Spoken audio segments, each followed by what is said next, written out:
దానికి మీరందరూ ముందుకు రావాల్సిందిగా మరొక్కసారి కోరుతూ, ఈ నూతన విధానం కూడా నేను ఎవరికి చెప్పను, ఎక్కువ విండో కూడా ఇవ్వను. నాకు తప్ప ఆ ఇన్ఫర్మేషన్ ఎక్కడ ఉండదు. ఆ ఇన్ఫర్మేషన్ అది ఇక్కడ పెడితే లేనిపోయిన అపోహలు వస్తాయి. అవన్నీ పెట్టుకొని ఎవరెవరిని ఏ విధంగా రైట్ ప్లేస్లో పెట్టాలో పెడుతూనే అందరినీ కన్విన్స్ చేసి రాబోయే ఎన్నికల్లో ఒకటే మళ్ళీ కోరుతాను, మా పార్టీ వాళ్ళకి కానీ బయట వాళ్ళకి కానీ, ఈ ఎన్నికలు మాత్రం చాలా హిస్టారికల్ ఎన్నికలుగా మిగిలిపోతాయి. అది గుర్తుపెట్టుకోవాలి. అవసరమైతే ప్రతి ఒక్కరూ ఈ రాష్ట్రం కోసం త్యాగం చేయాలి. రాజకీయ నాయకులే కాకుండా, రాజకీయ కార్యకర్తలే కాకుండా ప్రజలు కూడా త్యాగం చేసే పరిస్థితికి రావాలి. అప్రమత్తంగా ఉండాలి, ఉండి రాష్ట్రాన్ని కాపాడుకోవాలి.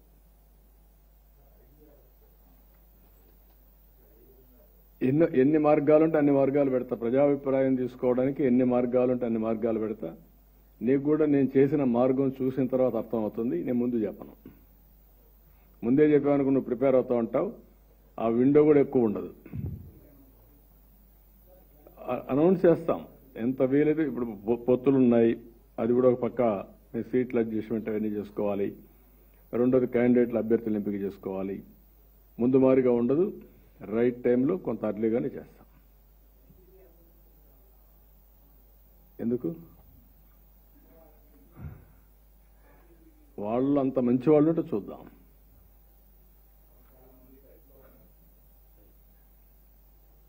మునిగిపోయే పడవని దూకేయాలనుకుంటారు కదా, అది తప్పే ఉంది. చిల్లు పడింది, నీళ్ళన్నీ వస్తున్నాయి. ఇంక it is matter of time, అది మునిగిపోతుంది. అందరికీ తెలుసు ఆ పడవ మునిగిపోతుందని. ఈసారి మునిగిపోతే శాశ్వతంగా మునిగిపోతుంది. ఆ పార్టీకి ఒక చరిత్ర లేదు, ఒక పద్ధతి లేని పార్టీ, పునాదులు లేని పార్టీ, పునాదులు లేకుండా కూలిపోతుంది. ఆ విషయం మీరు గుర్తుపెట్టుకోవాలి. ఇలాంటి అరాచకాలు చేసిన తర్వాత ప్రజలు ఎవరు దాన్ని క్షమించరు, లేకుంటే సహకరించరు.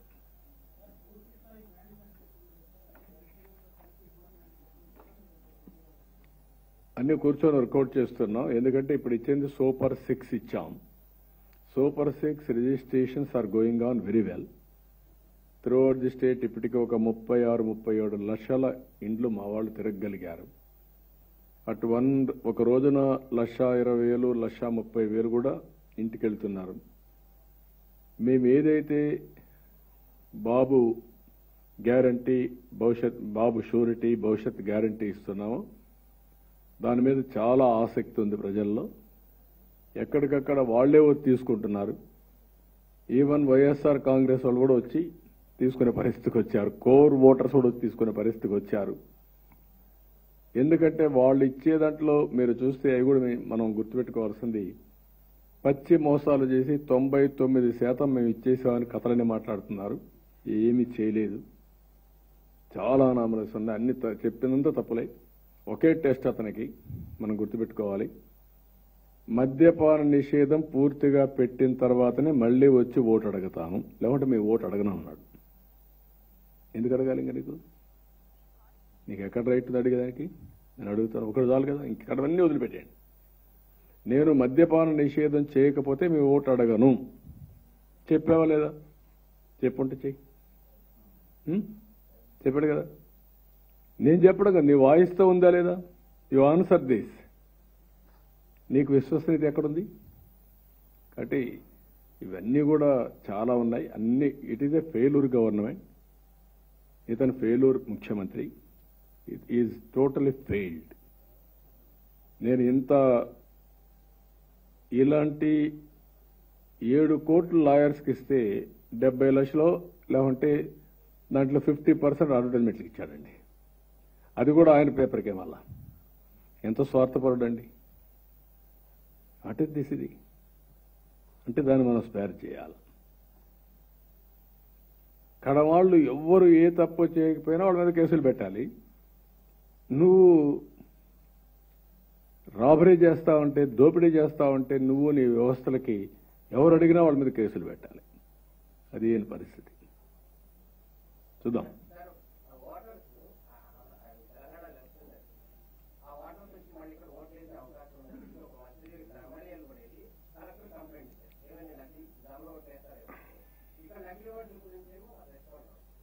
నేను ఏమంటానంటే, వీళ్ళ ఇష్ట ప్రకారం దొంగ ఓట్లు వేయడానికి, నకిలీ ఓట్లు సృష్టించడానికి ఇంత మునుపు చేశారు. మళ్ళా అదే ప్రాక్టీస్ చేస్తున్నారు. మేము కూడా పార్టీ యంత్రాంగం సమాయత్తం అయింది. దాన్ని సమర్థవంతంగా తిప్పికొడతాం. మా కమిటీలు కూడా బిఎల్ఏలు అన్ని గ్రామాలు వేసుకున్నాం. 46,000 బూతులకి బిఎల్ఏలు వేసాం. 46,000 బూతుల్లో మా వాళ్ళు వర్క్ చేస్తున్నారు. రిమోట్గా ఓట్లు కూడా యాడ్ చేసి డిలీట్ చేసే పరిస్థితికి వచ్చారు. దానిపైన కూడా ఈరోజు ఊర్లో వాళ్లే ఆ కాన్స్టిట్యున్సీ ఓటరే ఫామ్ 6 కానీ ఫామ్ 7 ఇవ్వాలి. అదే సమయంలో బిఎల్ఏనే ఇవ్వాలి, లేకుంటే వేరే వాళ్ళు ఇవ్వడానికి, మాస్ ఇవ్వడానికి వీళ్ళని చెప్పారు. ఇవన్నీ కూడా ఎన్ని పెట్టినా మళ్ళా దొంగే దొంగ దొంగ దొంగ అని అరిచినట్టు. అంటే తెలంగాణలో ఎలక్షన్ అయితే అక్కడ తెలుగుదేశం వాళ్ళు ఎవరైనా ఉంటే, ఆంధ్రప్రదేశ్ ఓటర్స్ ఉంటే ఇక్కడ వచ్చి ఓటేయకూడదా? అక్కడ వేసుంటే ఇక్కడ వేయకూడదు, అది వేరే.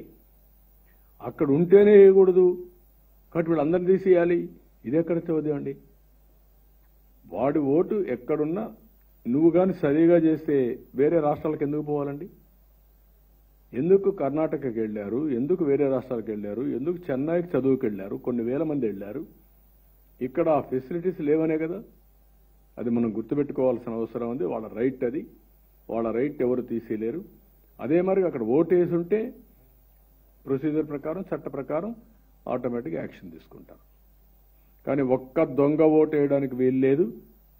నేను ఒకటే చెప్తున్నా, మళ్ళీ అన్ని ప్రికాషన్ తీసుకుంటాం. ఎవరైనా దొంగ ఓటు వేయాలి అనుకోని కానీ ప్రయత్నం చేస్తే మాత్రం, దొంగ ఓటు ఎవరన్నా రిజిస్టర్ చేయడానికి ఏ బిఎల్ఓ కానీ ప్రయత్నం చేసినా, అధికార యంత్రాంగం ప్రయత్నం చేసినా జైలు పోవడం ఖాయం.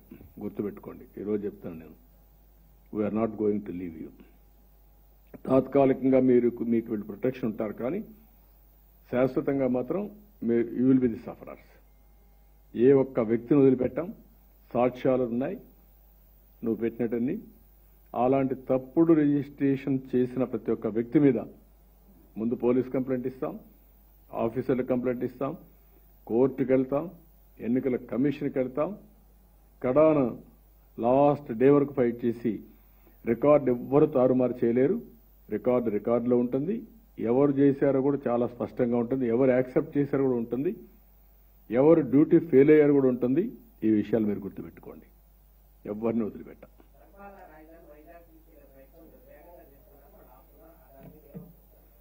అన్ని చెత్త పనులే కదా.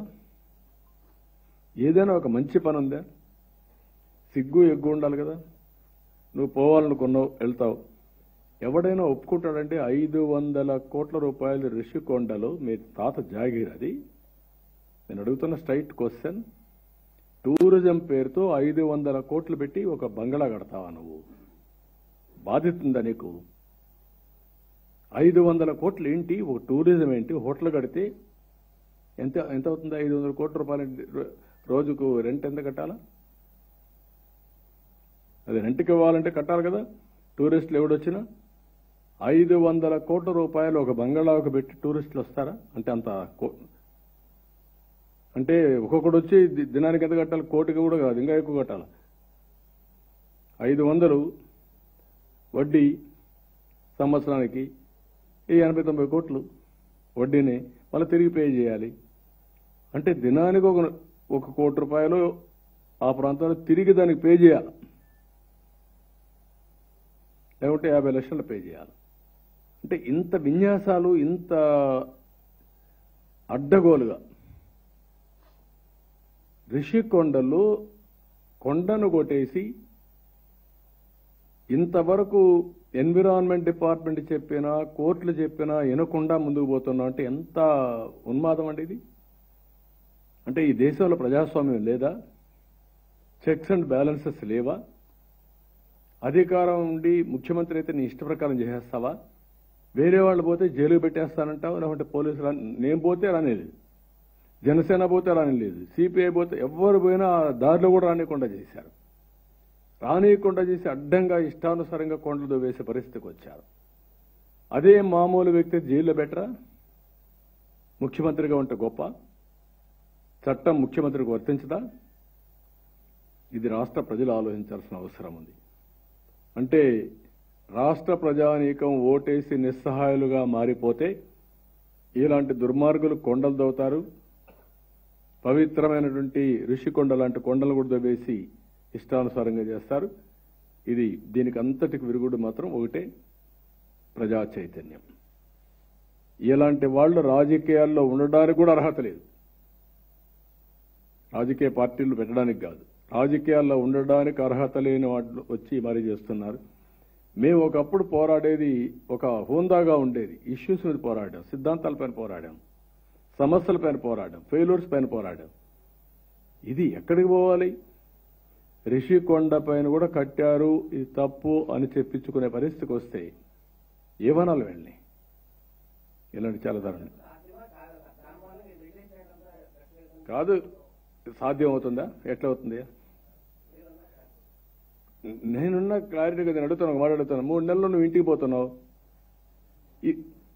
నువ్వేమడుగుతున్నావు? ప్రభుత్వం మార్చడానికి అవకాశం లేదని అడుగుతున్నావు,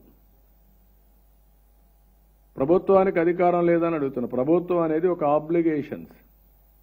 గత ప్రభుత్వం చేసినటువంటి అగ్రిమెంట్ని కానీ ప్రజలకు ఇచ్చిన హామీలు కానీ అమలు చేయాల్సిన బాధ్యత ప్రభుత్వం పైన ఉంది. ఒక కామన్ మ్యాన్, 2 వ్యక్తుల పైన అగ్రిమెంట్ జరిగితే వైలేట్ చేస్తావు ఏకపక్షంగా? నువ్వు చేయలేరు కదా. నీ ఆస్తి ఇస్తానంట 10 లక్షలు డబ్బులు తీసుకుంటావు, లేకుంటే రాసిస్తావు, మళ్ళా వచ్చిన ఆస్తి నాకు ఇచ్చేసి రేటు పెరిగిందంటే ఇస్తారా నీకు? మరి అదే కదా జరిగింది ఇక్కడ. ఎట్లా పోతావు నువ్వు? ఇది ఎవరిని బెదిరిస్తావు? ఎవరిని మొబ్బి పెడతావు? ఇవన్నీ కూడా మనం గుర్తుపెట్టుకోవాల్సింది. ప్రజల్లో చైతన్యం లేనంత వరకు మోసం చేస్తూ ఉంటారు. రేపు వాళ్ళు కూడా చైతన్యం లేదని నేను చెప్పను, వాచ్ చేస్తున్నారు. సమయం వచ్చినప్పుడు సరైన నిర్ణయం తీసుకుంటారు, బాగా కాల్చి వాత పెడతారు, చూడబోతారు. మరి థ్యాంక్ యూ.